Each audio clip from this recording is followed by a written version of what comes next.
Wow, what a treat, Francis. Thank you Good to be with you. so Oh, much. it's a delight to be with you, Leah. It's been years that I've been reading, seeing, and learning from you, and it's wonderful when a teacher finally meets a student, not knowing you probably have thousands of students that you don't know you're their teacher, but you have been a very, very important teacher in my personal and professional life, and it's a very big honor for me to be here with you this evening, your morning. Thank you. Yes, my morning. Yeah, you never know. I mean, particularly with a thread around grief, where it's going to find any fertile soil. Yeah. And I have been more and more moved by how many people it's landing in a good way to say, yes, this is the medicine we need at this point. So yes, thank you for catching that, nourishing it, and bringing it into some, meaningful form where you live. Yeah, thank you. Mm-hmm. So for people who don't know who you are, I'd like to introduce you. Francis Wouler is a psychotherapist, writer, and soul activist who integrates psychology, anthropology, mythology, alchemy, indigenous cultures, and poetic traditions in his very, very meaningful and important work. He's the author of The Wild Edge of Sorrow, Rituals and Renewals, and the Sacred Work of Grief, and The Threshold Between Loss and Revelation, which are both beautiful, beautiful books.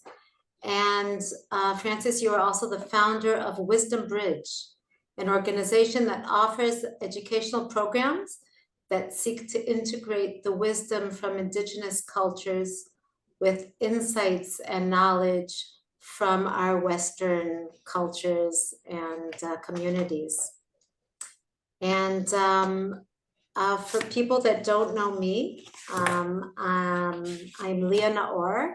I'm a nature therapist and researcher, founder of Ways of Knowing, which is a center for nature-based therapies and professional training in leading processes of healing and initiation, mostly in collaboration with the natural world that we work with as a co. These journeys into the soul of our nature are heart-opening and laden with insights on what it deeply means to be human and alive in this world. And that's where your work met me. And I think that was so important about how your work met me, because we all have been challenged with bouts of deep sadness and grief. From the perspective of deep ecology that I work with, we know that a lot of it comes from just grief of the earth, which is so much part of who we are. The Hebrew word for man and human is the same for the earth.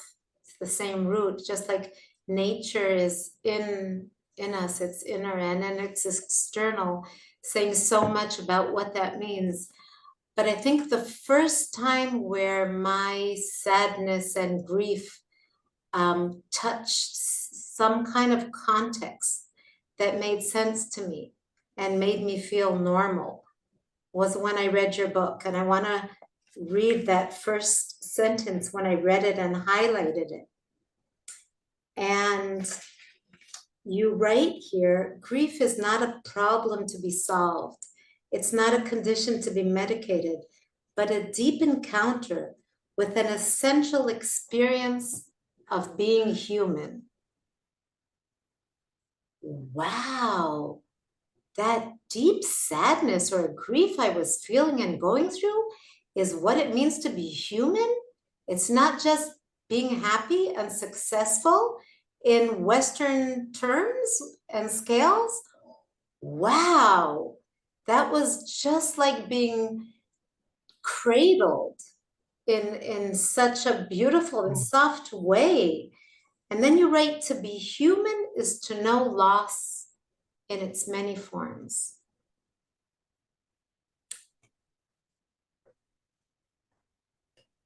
how does this live with our phobia from grief and sorrow? And especially in the country that I live in, where grief and sorrow are usually attributed to if you're grieving a loss of a loved one or if you're dying, but it's not about living. Mhm. So if you could speak to that a little. Well, you ask, how does that live in a culture like that? And it does poorly. You know, it fares very poorly because the overall programming or the conditioning is to be heroic. It's to be, you know, to rise above troubles, to look beyond them, to get over them quickly. And the problem is that we don't have ways of acknowledging the many ways that grief comes into our lives. Like you said, if you're grieving over the death of someone or you are dying, then yes, then maybe you'll acknowledge grief. But what you were sharing at the beginning, Leah, was how much the earth is affecting your experience of being human. Yeah. You know, to know loss is to know a heart aroused. So anytime your heart is awake, anytime your heart is open to anything, you know that you're also in the territory of loss. You know, the poet Pablo Neruda said, "I know the earth and I am sad." You know, the earth is extraordinary. It's beautiful. It's stunning. It's a matrix of such amazement and astonishment. But at the same time, we know in our bodies, if our hearts are open at all, that there are repeated losses occurring day by day, you know, whether it's the fires in Hawaii or Canada or Spain, whether it's the droughts, whether it's, you know, we all know the litany, but we're not encouraged to stay open to that as an experience of being human. And without that, I don't think we can respond to the earth. We can't, we're not going to respond out of moralism. We should. We're not going to respond out of duty. It's going to be out of affection, out of our love for this place. But to stay open to love, you have to be willing to stay open to loss. And that's where the rub is. We don't know how to stay open to loss because we're not being educated in this territory at all. So when it arises and comes to our door, interesting, your door just swung open. My dog just went out. He was opening the door. Opening the door. Okay. So, but when grief arrives at our door, we don't know how to welcome it as a guest. We try to find the lock and keep it out as quickly as possible because we fear it. We're afraid of grief. We're afraid of where it's going to take us. And where it takes us is always into the depths. And we're an ascension culture, particularly in the West. I don't know how it is in Israel, but we're an ascension culture. We like things rising. We want things brightly lit. We want things successful and control. We do not like the descent. And that's where grief takes us, into the depths. But there is a real fear about that, Francis, because there's nothing to hold on to, and I can get lost. And sometimes it's bottomless. Well, it actually isn't. That's the fear. That's the almost like the traumatic inheritance of a people who have not given grief a bottom. When grief has a bottom, when it's been adequately held, say for instance, you know, in your childhood, and you had your first loss, whether it's a crush or you know, a friendship that broke up or something, and you came home and you were crying, and someone said, "Leah, what happened? Tell me about it." There would be a chance to touch into the bottom of the grief and then come back out. When it's not met, and for most of us, it was never met. So that's what gives it that feeling of being bottomless. There's no bottom to it. There's no one has taught me that I can trust this feeling. So we have an inherent distrust of grief because it does feel like we'll be in free fall forever. Right. And I can't tell you how many times in my office someone says, you know, if I go there, I'm never coming back. And I often say to them, if you don't go there, you're never coming back. Because what you begin to realize is how much vitality is lost by trying to keep grief hidden, sequestered, silenced. We're losing life force. Because, as I said, as I wrote in the book, grief is feral, it's wild. It is a form of vitality that we don't know how to encounter. When we're really open to it, we are moved profoundly by its presence. We're not sedated, we're not deadened by grief. That's the fear too, is that it's akin to depression. And it's not. It's actually quite different than depression.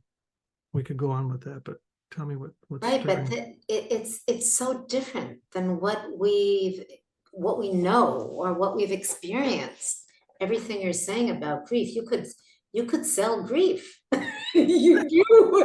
That's what Rumi said. It's just the way you speak about it.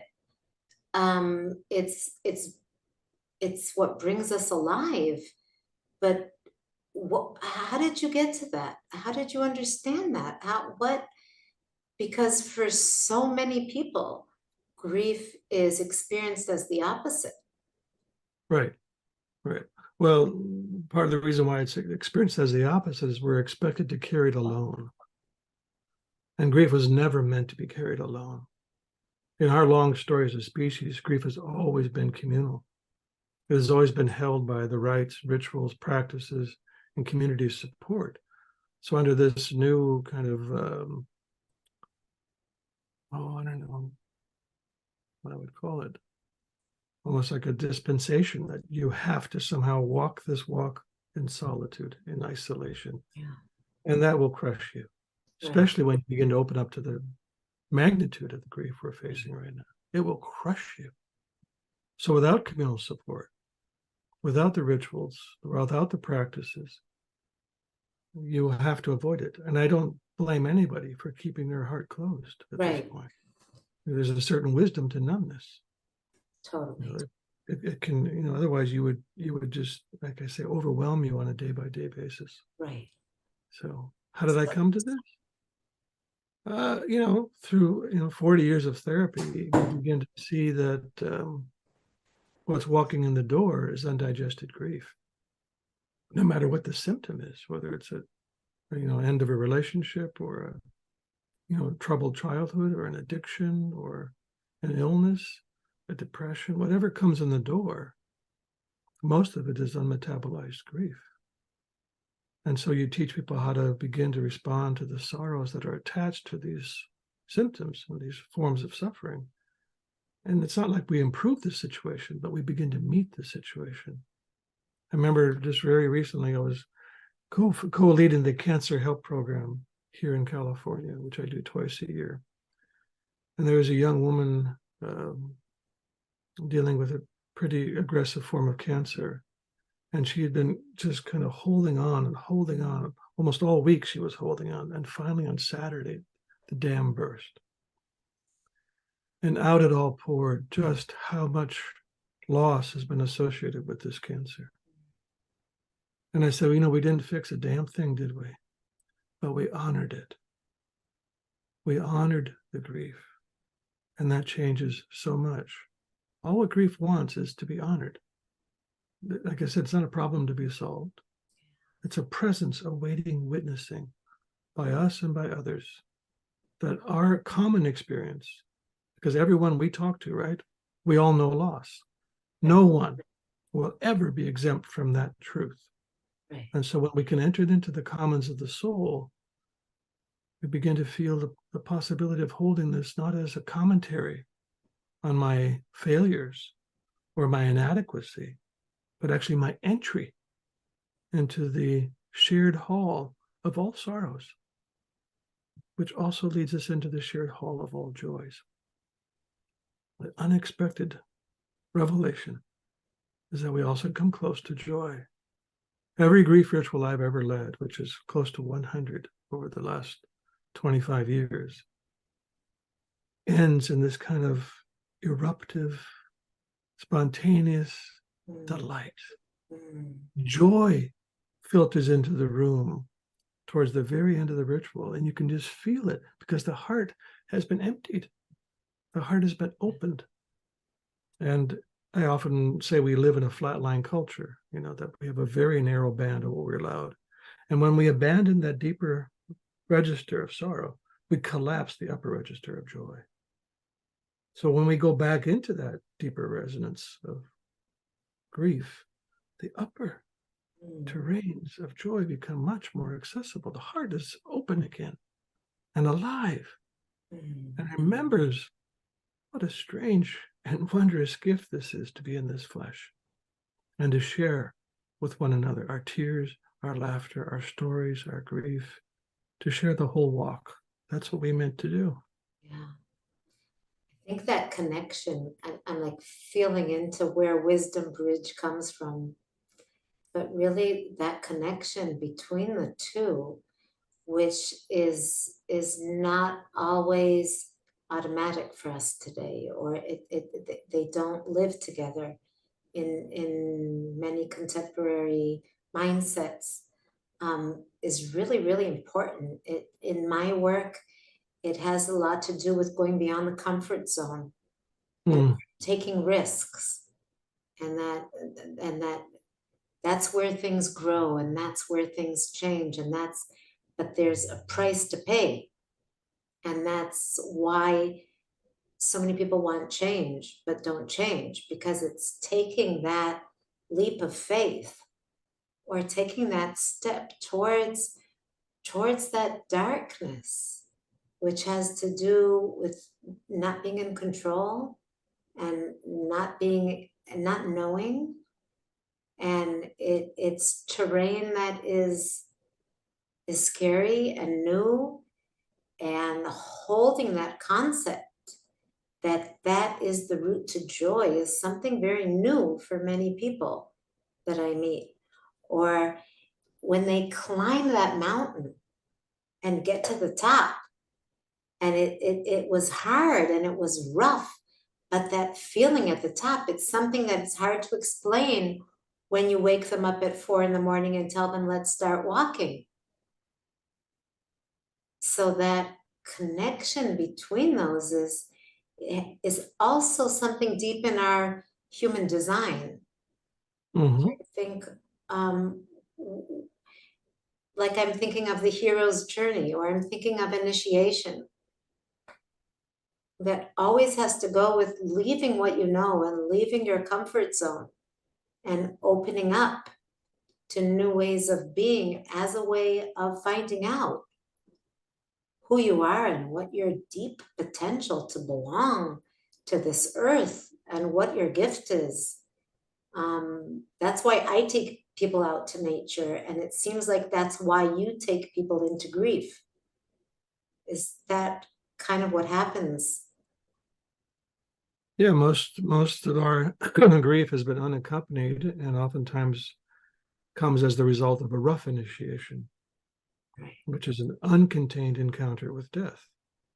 All initiations have an encounter with death, right? That's kind of the principal territory of initiation, is some threshold must be crossed. So whether it's cancer or divorce or the death of a child or the suicide of a friend or a partner, those are rough initiations. Yeah. They completely disorganize the world that you've been living in. It completely changes your sense of who you are in the world. And there's this sudden realization that you can never go back to the way it was. Now, in traditional initiations, that's a good thing. You don't want to go back to the way it was. But in an uncontained encounter, in a rough initiation, that's terrifying. When you realize that that world is gone, I'm never going to be the same. Well, so that grief needs witnessing. It needs the ritual containment field, so that begins to make sense. So when I'm working with the cancer people at Commonweal, I give them this frame of language of the rough initiation. They begin to see their cancer not as, again, some failure on their part. I ate too much sugar. Or, God, we're so quick to self-blame. Right. So quick. To begin to see that this is also an invitational space to enter into a larger magnitude of identity, one that begins to become more porous to songbirds and salmon and, more porous to crickets and sunrise, so that's our inheritance, but we have forgotten so much of that. So grief has a way of bringing us back to and so does initiation, back to our natural inheritance. Which is just to be alive and to feel. Well, to feel we are participatory beings. Yeah. We are, excuse me, we are communal beings, right. But the community isn't just human, is it? It's also the more than human world. That the inheritance is what I call the trail on the ground, which is that sense of what allowed our deep time ancestors to survive was an intimacy with the world, not an adversarial relationship with the world, but an intimacy. Mm. And right now we are much more in a dominator model, trying to control, and we're seeing how that's working out quite poorly. Right. So how do we come back into that intimate and relational pattern with the world? Well, it happens through the breaking of the heart. So that it's as Joanna Macy said, it's the broken heart that can contain the whole universe. Right. And our hearts are being broken right now. Yeah. I think that's actually a good thing. Yeah. Yeah. But this brings up two questions. The first is, if we can't contain without community, and so few of us have community today, this work could be dangerous or challenging if not done in a community. Or is there a way, when opening up to this work, that we can deepen our relationship and our intimacy with the elements, the natural world, and others closest to us, to feel, because relationships are so much part of being healthy and whole. Mm-hmm. So much of what we don't know how to do today. Well, yes, I think we have to compare. How do I say? We have to keep community within reach. It can be just one or two friends. It doesn't have to be 30 or 40 people. Right. But if you have one or two friends who are able to sit with you and witness the depth of your sorrows, right, it'll be okay. Yeah. And the thing that you're alluding to is that I can go and cry with the trees. Right. I can cry with the rocks. They will witness me too. So it isn't just the human world. So we need community, but that community can be large. You can cry under the stars. I mean, right. They will listen. Big ears. I remember on one of my vision quests with Bill Plotkin, another wonderful teacher. Yes. He invited me to the Earth Cry, where I buried my head in a hole I had made in the ground, and I just brought there all my tears and my suffering, and I was held like nobody had ever held me. She's got big arms. She's got big arms. Yeah. She's got big arms. Mm-hmm. Mm-hmm. And the other question this brings up is, I'm wondering if grief work, if it's necessary to be on some developmental stage for doing grief work. Do I need to do some kind of healing or holing before this grief work? Or because, like, if my inner child is wacko, or if I have a lot of issues that have not been, like, where does grief work come in? Mm-hmm. It's an excellent question, and one that comes up frequently in our grief rituals, or even in my therapy office. Someone will be sharing something and suddenly you see this change come over their face. Yes. And they're no longer a 30, 40, 50, 60-year-old human being. They're a 5-year-old terrified. Again, because that grief is not being held. So the move in that moment is to slow them down and say, can you imagine welcoming this grief? Can you imagine turning towards this grief? And the moment you do that, you've separated from the frightened child. And you become an adult witnessing the presence of grief. So your point is really important, that only the adult can process grief that's there. The child knows how to survive, but strategically and resource-wise, it's very, very narrow.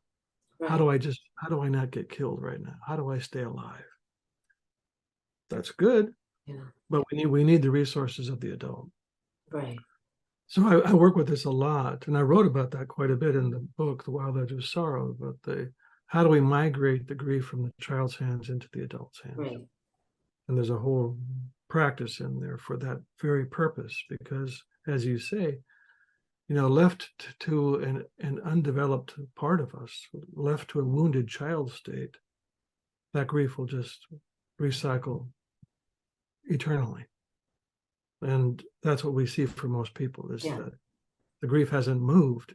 We're still chewing the same bones we chewed on as a child, and we're frequently chewing the bones of ancestors as well. That unmetabolized grief from generations ago. We're still carrying all that.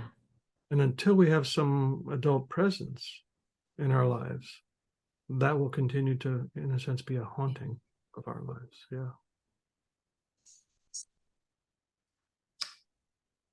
So this kind of brings us right up to this amazing training, leadership training, because I think that's an important point of how do we hold that grief? How do we hold a sacred space or create that space that is sacred, that is strong, that is holding, that is safe for delving into these depths? What do we need to know, and how do we do it in a way that is really healing? And there are many parts to that, and maybe that's why you decided to create this leadership training. Well, we definitely need. Oh, I'm sorry. So I think it would be amazing if you could just say how that's linked to this training, or how you came up to it, and why it's so needed today, and that it's not enough just to grieve, but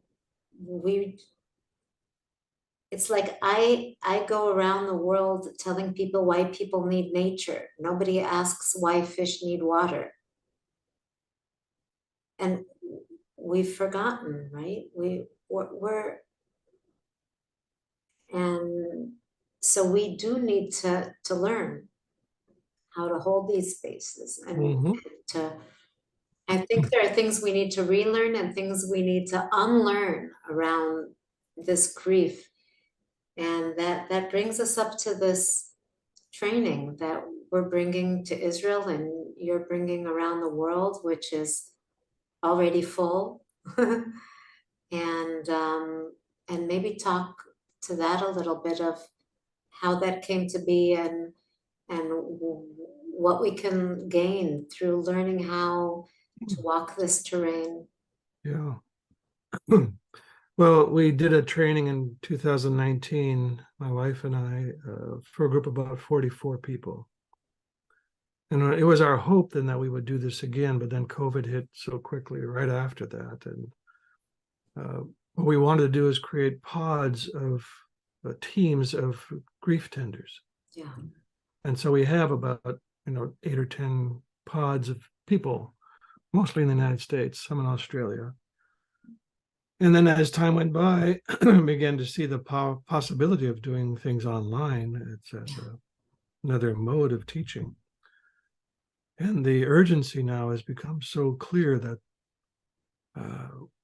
we can't afford to have our future in the hands of untended grief, because that will just become more solidified as avoidance, as consumption, as strategies as usual.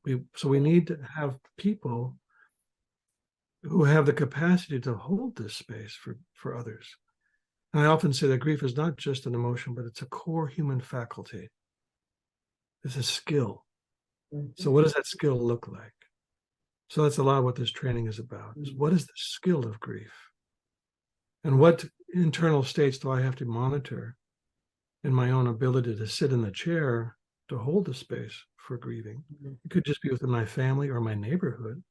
It doesn't have to be a 40 or 50 person grief ritual. It could be 5 people. It doesn't matter. Scale is so irrelevant to soul.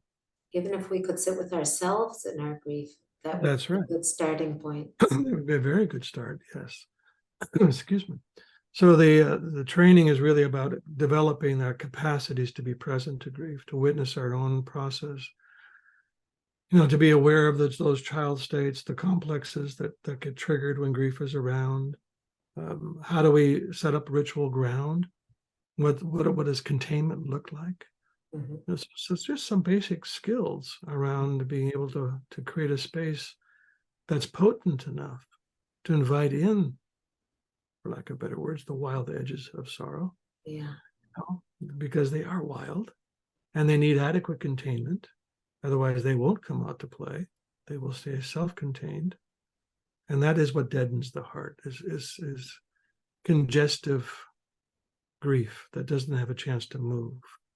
And so if we can create a community of grief tenders, which is my dream, is that we have hundreds and hundreds of grief tenders around the world who are willing and able to hold spaces like this, that can help but add to the medicine of our times. And we need this medicine terribly right now. Very much so, especially anybody who's in the profession of helping and sitting with others. And it kind of sounds like this would be giving people a map of how we can see through the dark and walk through that terrain in a way that will bring us to feeling alive and awe and beauty and love in our life. So it's like, how do you get through what we sometimes feel is the swampland? It isn't. It's holding amazing treasures, but it's how do we go through that terrain that the Western world is paranoid about, and it has no normal context, and we're usually ashamed about it, and it's not that acceptable, and nobody wants to have anything to do with it. So it's how do we dive into that, and how do we help others dive into that, because that's what we need to go through to be alive. Well, we want to have the capacity and the faith that what is in the dark is soul material. It isn't just terrifying, it's also where we find soul. Soul is in those depths. So we want to begin to have a deeper faith, so we don't binary, we don't create a split between light and dark, but we begin to see them as this beautiful, dancing couple. No, we need the darkness. We need the darkness. I'm always reminded of Rilke's line where he said, and yet no matter how deeply I go down into myself, my God is dark and like a webbing made of 100 roots that drink in silence. So we need to recover the holiness that dwells in the darkness. And grief invites us into that holiness, not as punishment, not as, again, evidence that I did something wrong, but as an invitational space to ripen up our deepest human capacities. Can only be found, I think. Certain things can only happen in the darkness. I mean, when we look out, I look out at this wall of redwood trees and bay trees and Douglas fir, and I'm reminded every time that what I'm seeing is there because only of what's happening in the darkness, in the roots, in the mycelial network, in the microbes, That's what's making possible everything that I see. Right. My being able to be with you right now is because of what's happening in the darkness of my own body, my heartbeat, my lungs. You know, all of that's happening in the darkness. I don't know how it is that we've lost faith in the dark, but we do not have much faith in that territory. Yeah. And psychology, by and large, has been very much about ascension and strength and competency. Nothing wrong with those. Mastery is a big word in psychology right now. But vulnerability, intimacy, depth, grief, loss, tenderness, this is the language of soul. And we must recover that language again. Yeah, and our roots and what nurtures us and sustains us and sustains the earth that we walk on, as well as the source of our being. They all come from down under. We know that. But we don't know how to go down into that. And so I think it's so true that you say it's not light and dark. It's not we go into the dark to get to the light. We go into the dark to know the dark. That's right. And what an amazing resource. And when we go beyond that fear, we widen in a way that's pretty incredible. And when you can see in the dark, I remember also a lot of the times on the journeys I take out and vision quests, one of my teachers once said it's Club Dead for the price of Club Med. It's you go out to be on your own, fasting, in silence and solitude. And it's just nothing. And so much happens out there. But go explain that. And there's a preparation needed for that. Sure. And there's an integration needed for that. But it's not, it doesn't sell solitude and silence. And that brings me also to the, you were talking about the tools or the human capacities of how you speak about attentiveness when talking about soul work, and how sometimes we need to slow down and be silent so that we can hear those inner tremors that are calling us and symbolizing and really wanting us. Mm-hmm. And it just seems like everything we're being conditioned to is the opposite. Isn't that amazing? Well, I don't know if I put amazing to it. I'd say how sad that is. How sad. Yes. It's as if we are taught to avoid the house we live in. You know, Right. that this intimacy with our own soul, with our own life, requires times of silence and times of solitude. Silence is a kind of hospitality to those other voices within us, you know, to really give voice to those parts that oftentimes we do not pay attention to, particularly those tender and vulnerable ones. And solitude is a way of kind of granting a deep form of witnessing to what wants to be seen and heard and held. So yeah, we do not foster that much at all. We're a very manic culture. Remember James Hillman once saying that depression was the soul's means by which it protested against conscription into mania. That depression stops us. Grief stops us. And that's one of the primary values of grief, is it helps to re-regulate us back to the rhythm of soul. Because you can't really push your way beyond grief. You can try. You can get busy, you can distract, you can drink, you can use drugs, whatever, but the grief will persist. Right. And once you begin to pay attention to it, you find yourself moving more slowly. Right. The rhythm of grief is slow. Even the word comes from gravity, grave, gravis, which means heavy. So we move slowly when grief is around us. And that's a form of attentiveness. You begin to notice, the way the dust gathers on the bookshelf. You begin to notice the soft sound of your partner or your friends. You notice things much more deeply when you slow down. You notice your own heartbeat. We move so quickly through the world, this very rushed pace. And so moving slowly is a form of deep reverence, I think. Mm-hmm. Is there anything else, Francis, that you would like people to know about this training here, of what they would derive from it, how it could help in practice? In practice, you mean for professional people who are therapists? Well, I think it would just give another modality for responding to grief. As a therapist, we're typically taught how to help them get out of grief. Right. But what if we had some way of seeing it as an invitation to a deepened relationship to their own lives?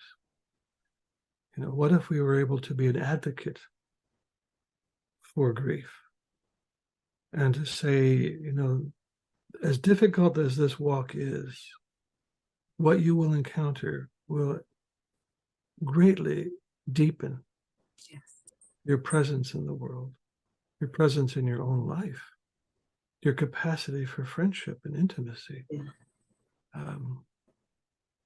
So my hope is that it would, kind of change the context of how we approach this work with people. As I said in the preface to the books, I wrote this book to bring soul to grief work and grief to soul work. And they need each other. Grief work without soul is typically clinical. How do we get over this?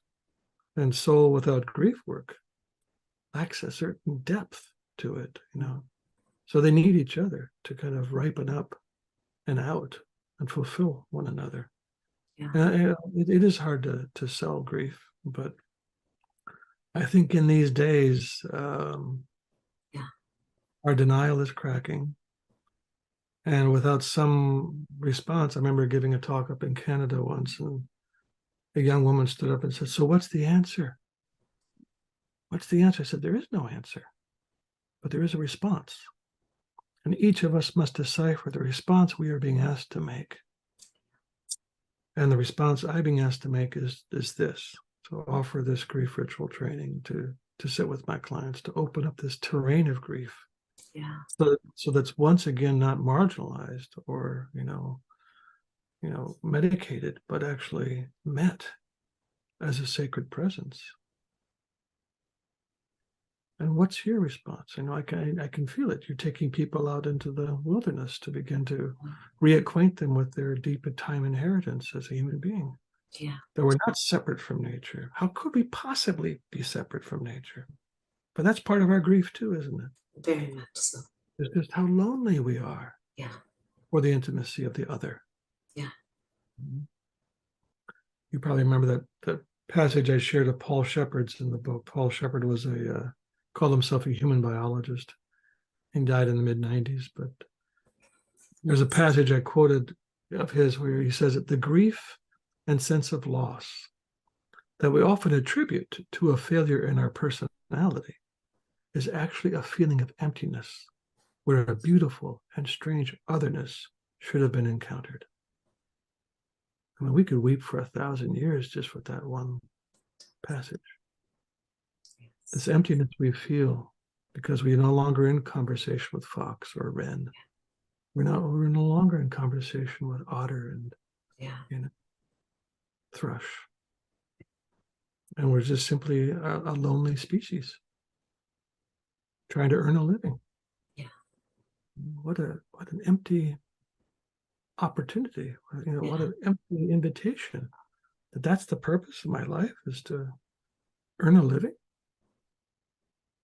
That seems obscene to me. Where that vast array of relationships has been ignored. It should have been encountered. And I think he was also saying, if I would extrapolate on Shepherd a little bit, I'm also supposed to see that beautiful and strange otherness in your eyes. You know, we are not supposed to be so damn domesticated that we have forgotten our own aliveness. And again, that's part of what I love about grief, is that when we are really open to grief, we're not domesticated so much anymore. We become alive. Yeah. We really become alive again. And we feel so much more of what this life has invited us into.